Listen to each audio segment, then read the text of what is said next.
रात का वक्त था।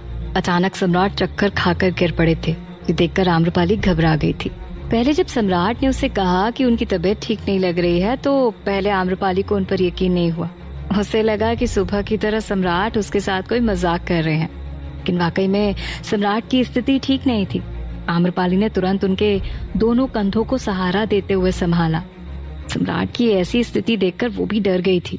उसने व्याकुल स्वर में कहा, सम्राट आपका पूरा देह तप रहा है, हमें क्षमा करना, हमने आपकी बात पर भरोसा नहीं किया। आइए यहाँ बैठिए। आम्रपाली ने सम्राट को आराम से ले जाकर उनके बिस्तर पर बिठा दिया। सम्राट का चेहरा पसीने से भीग चुका था। वो खुद को संभालने की कोशिश कर रहे थे लेकिन संभाल नहीं पा रहे थे। आम्रपाली ने सम्राट के लिए जल्दी से एक प्याले में पानी लिया और खुद उन्हें पिलाने लगी। सम्राट से ज्यादा आम्रपाली बेचैन लग रही थी। जैसे ही सम्राट ने पानी पिया, आम्रपाली प्याले को किनारे रखकर उनसे कहती है, सम्राट आप लेट जाइए, आपको ज्वर है। सम्राट ने खुद को संभालने की कोशिश की और हिम्मत करते हुए कहा, ठीक है आम्रपाली, बस हमारा सर भारी लग रहा है। आम्रपाली ने कहा, हाँ विश्राम कीजिए, आपको आराम की सख्त जरूरत है। सुबह से शाम तक किसी न किसी कार्य में व्यस्त रहते हैं, सारा दिन धूप में कार्य करते हैं। महल के वातावरण और यहाँ के वातावरण में बहुत अंतर है सम्राट, ऐसे में आपके स्वास्थ्य का बिगड़ना स्वाभाविक है। कहते कहते जब आम्रपाली ने सम्राट के चेहरे की तरफ देखा तो वो आंखें बंद करके सो चुके थे। जैसे ही उन्हें नींद लगी, आम्रपाली का चेहरा मायूस हो गया। उसने धीरे से सम्राट के सिर पर हाथ रखा और उनके माथे को सहलाते हुए कहा, क्षमा कीजिएगा सम्राट, आपकी इस स्थिति की वजह हम है, इसलिए हमें भी कुछ करना होगा ताकि आप वापस अपने महल जा सके। ये बोलकर आम्रपाली वहां से उठी और एक बड़े से मिट्टी के कटोरे में ठंडा पानी और एक छोटे से कपड़े का टुकड़ा लेकर आई। ठंडे पानी की पट्टी वो सम्राट के सिर पर रखने लगी ताकि उनका ज्वर खत्म हो जाए। एक तरफ सम्राट का स्वास्थ्य बिगड़ रहा था तो दूसरी तरफ गांधार नरेश मगध की सीमा के पास पहुंच चुका था। मगध की सीमा के बाहर ही वो सारे राजा उनके स्वागत के लिए खड़े थे जो राजमाता के विपक्ष में थे। गांधार नरेश उन्हें देखकर अंदर ही अंदर मुस्कुरा रहे थे। वहाँ करीब 10 से 15 लोग खड़े थे। धीरे धीरे गांधार नरेश उनकी तरफ बढ़ रहे थे और उन सबको ध्यान से देखते हुए अपने मन में कहते हैं, सम्राट बिंबिसार, कैसे राजाओं को आपने पाल रखा है, जिन्होंने मुसीबत के वक्त ही आपका हाथ छोड़कर आपके दुश्मन का हाथ थाम लिया। ये बोलकर वो अंदर ही अंदर और भी ज्यादा खुश होने लगा। उसके चेहरे पर उसकी मानसिकता के भाव साफ दिखाई दे रहे थे। उनके बगल में चल रहे उनके सेनापति ने उनसे कहा, महाराज, इन्होंने हमारी शर्तें मान ली हैं। सत्य कहा था आपने, इन्हें राज्य का लालच देंगे तो ये खुद ब खुद हमारे पास चले आएंगे। सबने हमारा साथ देने का वादा किया है। गांधार नरेश ने अपने सेनापति की तरफ रहस्यमयी नजरों से देखा और कहा, मूर्ख हैं सभी के सभी। इन्हें क्या लगता है कि हम इन्हें इनका राज्य वापस कर देंगे? कदापि नहीं। ये तो वो मोहरे हैं जिनका इस्तेमाल हम प्यादों की तरह करेंगे। एक बार मगध की सत्ता हमारे हाथ में आ जाए, फिर देखना हम इन सब के साथ क्या करते हैं। धीरे धीरे वो सब अपने घोड़ों को आगे की तरफ बढ़ा रहे थे। तभी उनके सेनापति ने सवाल किया, परंतु महाराज, इसमें इन सब का क्या दोष? ये तो आपका ही साथ दे रहे हैं ना, फिर इन्हें सजा किस बात की? तो गांधार नरेश ने अपने होठों पर हल्की सी मुस्कान बिखेर दी और अपने सेनापति की तरफ देखकर अपनी मूंछों पर टाप देने लगे। सेनापति उनका चेहरा देखकर समझ गया था कि गांधार नरेश के मन में कुछ तो बहुत बड़ा षड्यंत्र चल रहा है, इसलिए उसने उनसे कोई भी सवाल दोबारा नहीं पूछा। लेकिन गांधार नरेश ने अपने मन में कहा, ये वो राजा हैं जो किसी के वफादार नहीं, जो सम्राट के खिलाफ जा सकते हैं वो भविष्य में हमारे खिलाफ भी जा सकते हैं। और कूटनीति कहती है सबसे पहले आस्तीन के सांपों को मार देना चाहिए, अन्यथा बाद में वो अपने मालिक को ही डस लेते हैं। जहाँ रात के अंधेरे में गांधार नरेश मगध के राजा से मिलने पहुंच चुके थे तो वहीं मगध के महल में आज सभी जाग रहे थे। राजमाता अपने कक्ष के सिंहासन पर बैठी हुई थी और अपनी माला जप रही थी। उनके पूरे कक्ष में अंधेरा था। वो धीरे धीरे एक एक मोती सरका रही थी और बड़े ध्यान से कुछ सोच रही थी। तो वहीं दूसरी तरफ सोम भी अपने कक्ष की खिड़की के पास जाकर खड़ा था। उसे अपने पितामह की बात याद करके सम्राट पर बहुत क्रोध आ रहा था। देखते ही देखते उसका क्रोध इतना बढ़ गया था कि उसने एक जोरदार मुट्ठी बनाकर सामने खिड़की की दीवार पर दे मारी और जोर से चिल्ला पड़ा, सम्राट सम्राट सम्राट, क्यों क्यों मैं तुम्हारा कुछ नहीं कर पा रहा? पहले आम्रपाली की वजह से तुमने मेरा जीना मुश्किल कर दिया, और अब मेरी माँ। दीवार पर हाथ मारने की वजह से उसकी उंगलियों से खून बहने लगा था। सामने की दीवार थोड़ी सी चिटक गई थी। सोम कुछ देर तक सिर झुकाए वहीं खिड़की से दोनों हाथ टेक कर खड़ा था। कुछ देर बाद जब उसने अपना सिर ऊपर उठाकर सामने की तरफ देखा तो उसकी आंखों से अंगारे बरस रहे थे, जिसमें सम्राट के प्रति उसका क्रोध फूट फूट कर बाहर निकल रहा था। उसने दांत पीसते हुए खुद से संकल्प लिया और कहा, बहुत हो गया सम्राट बिंबिसार, बहुत हो गई तुम्हारी वाहवाही।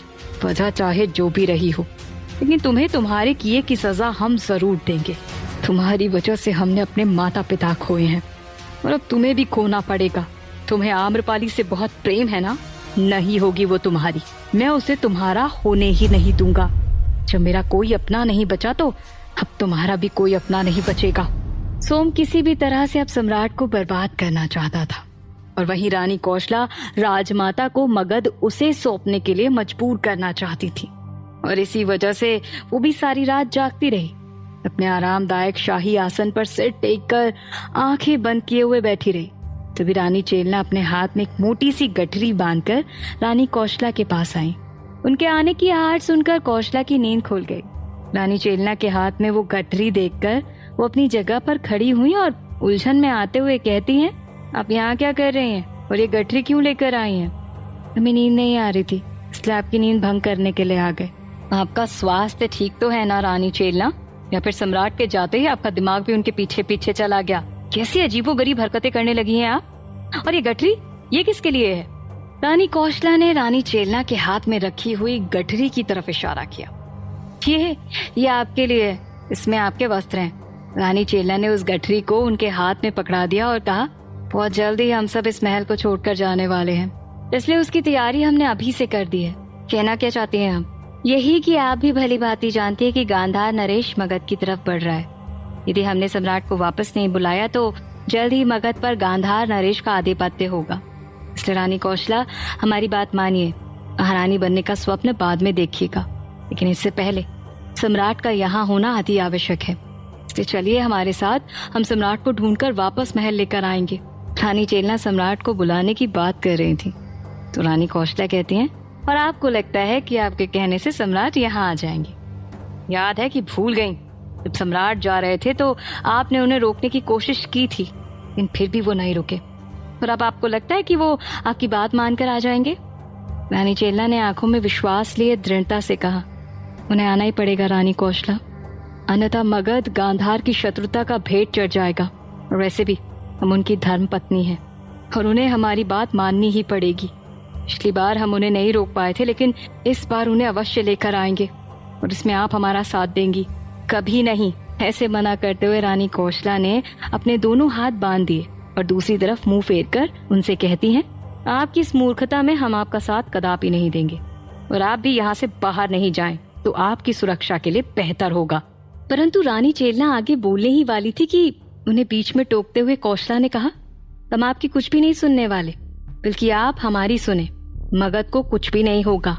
अपने आप को सिद्ध करने के लिए यही सबसे अच्छा अवसर मिला है हमें, और इस अवसर को हम खोना नहीं चाहते। इसलिए रानी चेलना, आपसे भी कह रहे हैं, हृदय से नहीं दिमाग से काम लीजिए।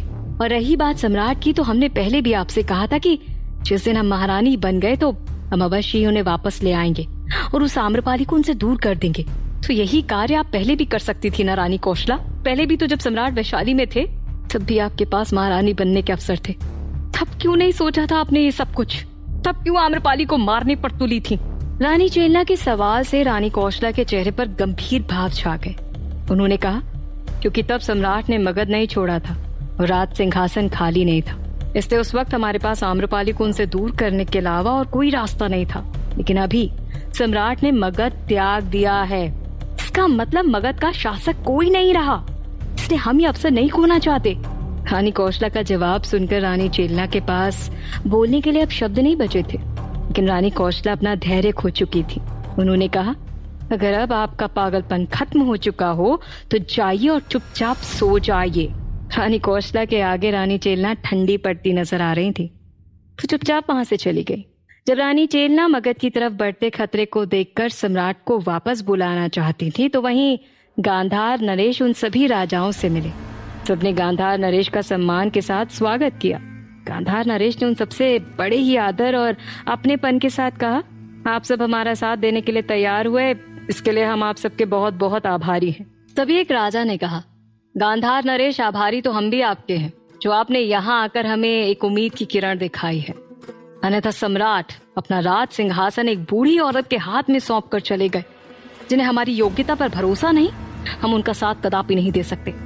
गांधार नरेश ने उस राजा को सिर से लेकर पांव तक बड़े ध्यान से देखा और अपने होठों पर गंभीर मुस्कान लाते हुए उनके कंधे पर हाथ रख दिया। गांधार नरेश का यह व्यवहार सभी राजाओं के मन में दहशत पैदा कर रहा था। तभी गांधार नरेश ने भरोसे के साथ कहा, आप निश्चिंत रहिए, हमें आपकी योग्यता पर पूरा भरोसा है, लेकिन अब आपको उसे सिद्ध करके दिखाना होगा। मगध का सिंहासन कोई मामूली सिंहासन नहीं है। उसी के पास होना चाहिए जो असल में इसका हकदार है, न कि उसके पास जो एक स्त्री के खातिर अपना पूरा राज सिंहासन एक बूढ़ी औरत के सिर पर मढ़कर चला गया। वहां खड़े सभी राजाओं को गांधार नरेश पर यकीन होने लगा था। उन सब ने एक साथ कहा, अब बस हमें आदेश दीजिए और फिर देखिए हम क्या करते हैं। गांधार नरेश ने कहा, तुम्हारे पास वक्त कम है, जितनी जल्दी सिंहासन हमारे हाथ में होगा उतना ही अच्छा आप सबके लिए होगा। इससे सबसे पहले हमें मगध के सबसे मजबूत कड़ी को तोड़ना होगा, जिसकी वजह से आज तक सम्राट बिंबिसार का कोई कुछ नहीं बिगाड़ पाया और ना ही उन्हें कोई हरा सका, और इसके लिए आप सबकी हमें जरूरत है।